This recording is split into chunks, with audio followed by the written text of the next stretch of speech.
Well, I'm joined now live by the Estonian president, Alar. Mr. Karis joining us live. And over the weekend, you reaffirmed Estonia's commitment to ramping up defence spending, tweeting this photo of a conference call with the British Prime Minister, saying security guarantees must be credible to deter future aggression. So let's start with that. That was a conference call, as I understand it, attended by leaders from a couple of other Baltic states as well. Firstly, why was it that the Baltic states were not invited to attend that summit in London out of interest? Well, it's very difficult to say why, but Prime Minister Starmer also apologized because it's understandable. Not all European countries fit around the table because there are more than 30 of us. But the main thing is to deliver a message to European other countries, and this is what we did.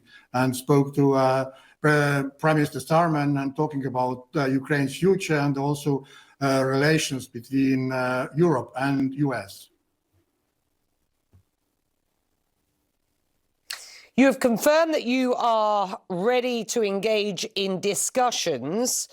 You have been very specific about US involvement being absolutely necessary at this point in terms of security for Ukraine going forward, correct? Yes, you're absolutely right, because it's important to have this transatlantic bond and not make it weaker, but make it stronger. That's why it's also important to mend the relationship between President Zelensky and President Trump, because we do find this is important, and also NATO troops presence and US presence in Europe is extremely important. We should fight with this aggressor together.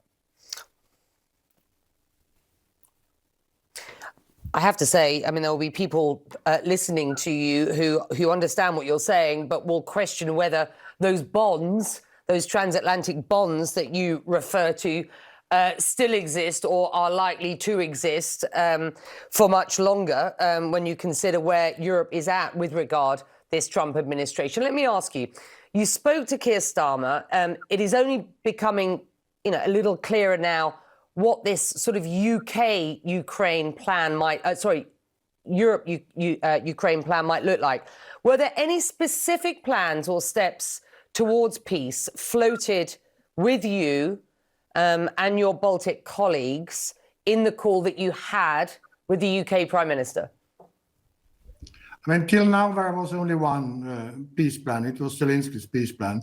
Now my colleagues from France and also Prime Minister from UK are putting together a new plan, because we do need a plan before we sit behind the table and start talking about peace and starting the negotiations. So it's very early stage, as was mentioned already earlier in this program. So we keep our eyes wide open and trying to contribute also to this peace plan, which it's at this very moment is about to develop. Yeah, and it is only developing as we speak. And let's just pursue what it might look like before we talk about how Estonia might play a role.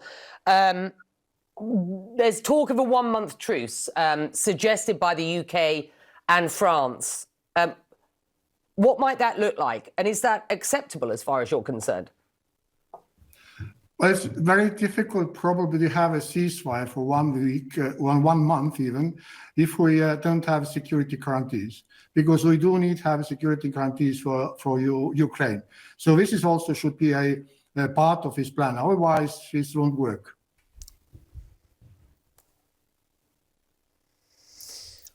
Okay. What's quite difficult this Monday, given what's happened over the weekend, is to really get one's arms around the detail of any sort of European plan as it develops. And I understand that you are also just looking at any early details at this point. There are some signs of disunity, it has to be said, not least between the UK ambassador to Washington and what we are hearing from Keir Starmer, the Prime Minister. Here's the ambassador to Washington, who seems to be diametrically opposed to his Prime Minister. He's absolutely determined that Europe must listen to the United States at this point and take its steer from Washington and the Trump administration. Do you agree with Lord Mandelson? Well, in a way, yes. As I said, we need this transatlantic bond and these connections and relations, because it has been a very long relation from the past. So I don't think it's going to break in a few days or in a few months. So we should develop it. And it's very early stage. And this disagreements even within the country is understandable. This is how we build up a new peace agreement. And this is how it goes.